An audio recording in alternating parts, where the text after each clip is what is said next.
Per la prima volta qui in trasmissione con noi Pierangelo Del Zotto, ci vuole raccontare chi è Pierangelo?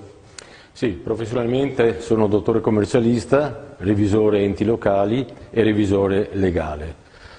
L'iscrizione a questi tre albi mi ha portato a maturare esperienze. Sono stato presidente del collegio sindacale dell'ULSS, allora 12, revisore in parecchi comuni, Marcon, Albignasego, Santa Maria di Sala, Mirano, eccetera, presidente del collegio sindacale di PMV, visto che Bonafè ha accennato a Venezia, tram per capirci, e ho insegnato anche per 26 anni perché avevo una cattedra di 6 ore che usavo così per invecchiare bene, nel senso che mi davano una quinta ogni anno e mi confrontavo, uscendo dallo studio, uscendo dalla burocrazia quotidiana, mi confrontavo con i ragazzi di 18, 19, 20 anni e questo mi ha consentito anche di vivere in una certa maniera i ragazzi.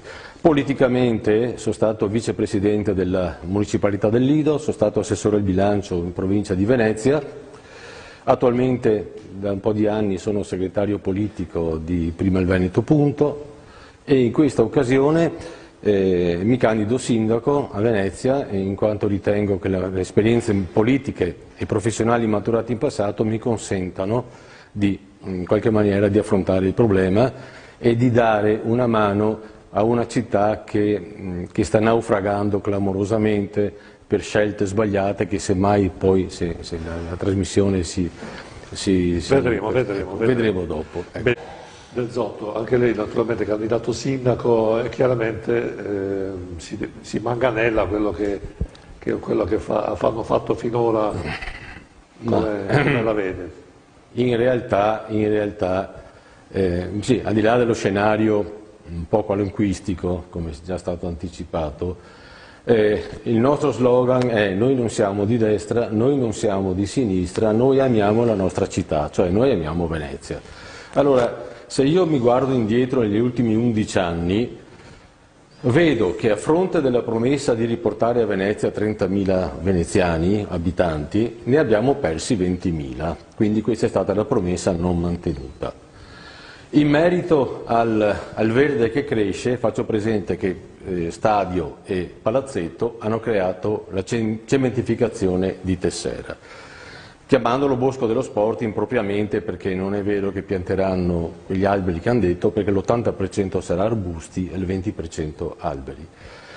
Per quanto riguarda il riempimento di bocca abbiamo sanato il bilancio, io che ho sanato il bilancio della provincia di Venezia, e me ne vanto, e mi è stato anche riconosciuto quando ero unico assessore veneto in cabina di regia del federalismo fiscale e demaniale, quando il collega di Roma diceva noi assessori al bilancio del centro-nord, salvo il giorno dopo, alla caduta di Fini, noi assessori al bilancio del centro-sud, ma questo è normale, voglio dire, nella dinamica normale dialettica politica. Allora, gli infortuni di questa gestione di 11 anni, ho già detto il mancato riportare a Venezia i veneziani, noi contestiamo la proprietà degli immobili, degli appartamenti che il Comune ha, perché secondo noi un Comune non ha nella mission essere proprietario di immobili. Immobili di oltre 2.000 immobili veneziani devono essere messi sul mercato, chiaramente non per 2 lire, chiaramente non al valore di mercato, ma considerando la vetustà, i restauri, devono essere messi a disposizione dei veneziani che vogliono restare a Venezia e di veneziani che vogliono tornare.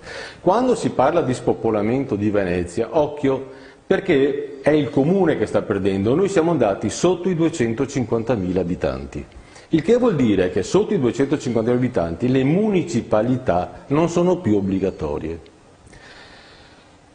Poi il discorso invece, e quindi questo comporta delle situazioni che potremo approfondire dopo, l'ultimo discorso importante è la pista ciclabile del Lido. Io ho fatto un comunicato stampa in cui ho scritto: occhio che al primo incidente io chiederò il sequestro della pista, perché è una cosa, chi non l'ha vista non può capire quante stupidaggini sono state fatte nella progettazione. Allora, non può uno da fuori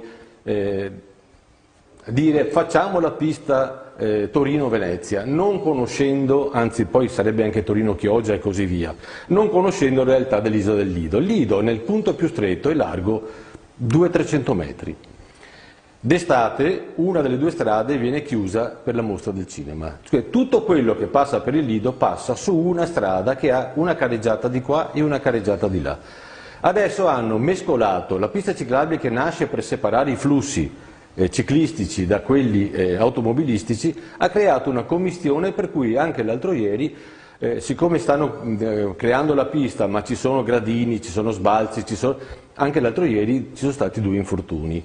Quindi voglio dire, se io poi Palazzetto dello Sport e stadio, occhio, che sono stati fatti a mutuo, quindi a carico dei cittadini veneziani. Io sono ex arbitro di calcio, ho arbitrato fino in Serie D, un anno sono stato anche premiato come miglior arbitro della mia categoria, però voglio dire, io amo il Venezia, amo il calcio profondamente, ma occhio che non si può imporre a una città a mutuo la costruzione. Ultimo passaggio da un secondo, quando saremo in consiglio comunale o sindaco, il nostro impegno è di rivedere tutti i contratti che sono esistenti, una due diligence che voglio capire come, quando e come sono stati fatti i contratti e con quali oneri a carico dei cittadini. Tutto chiaro.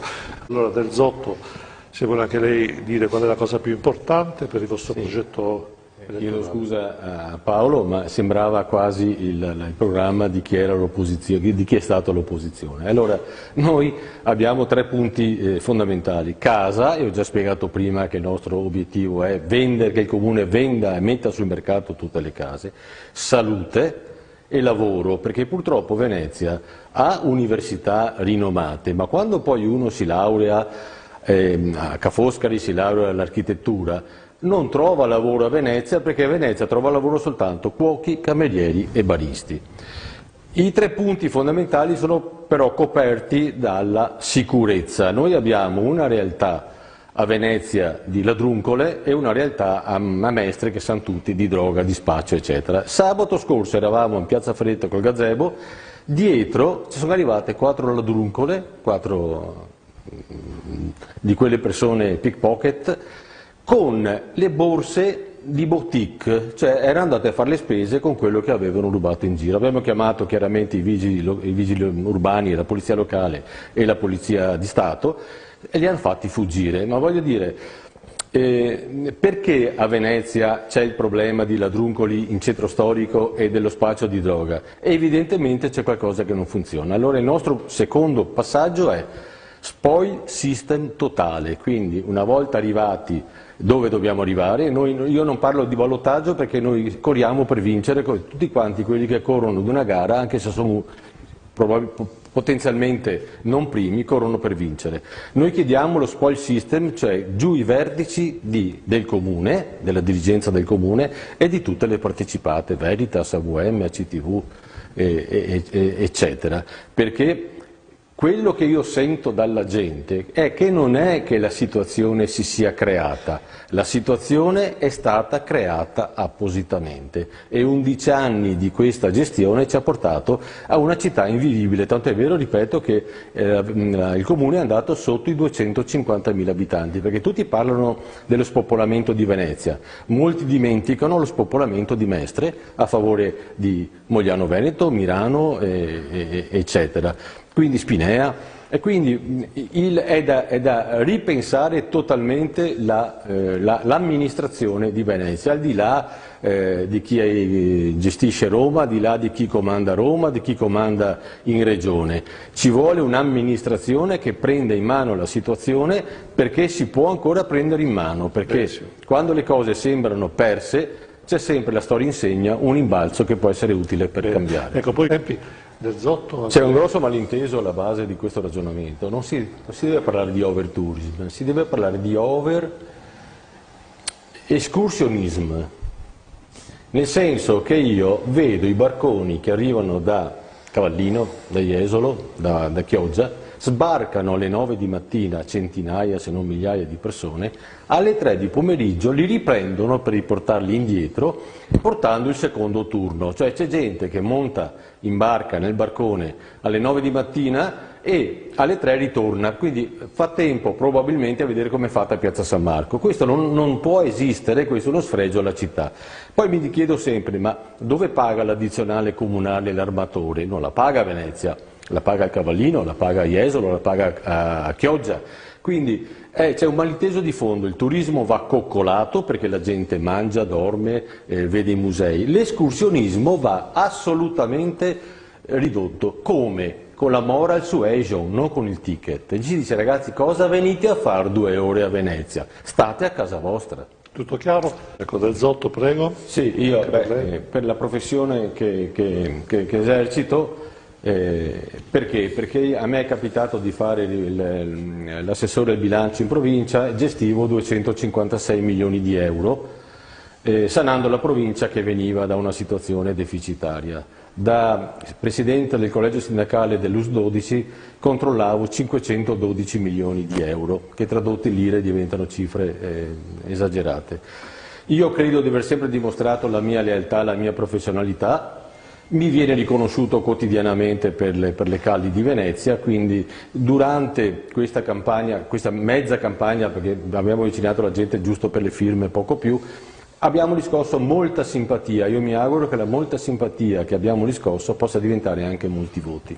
Bene, mi pare che le firme sono state prese, quindi noi abbiamo stamattina chiuso praticamente la cosa e stiamo aspettando che venga venerdì, ufficializzato.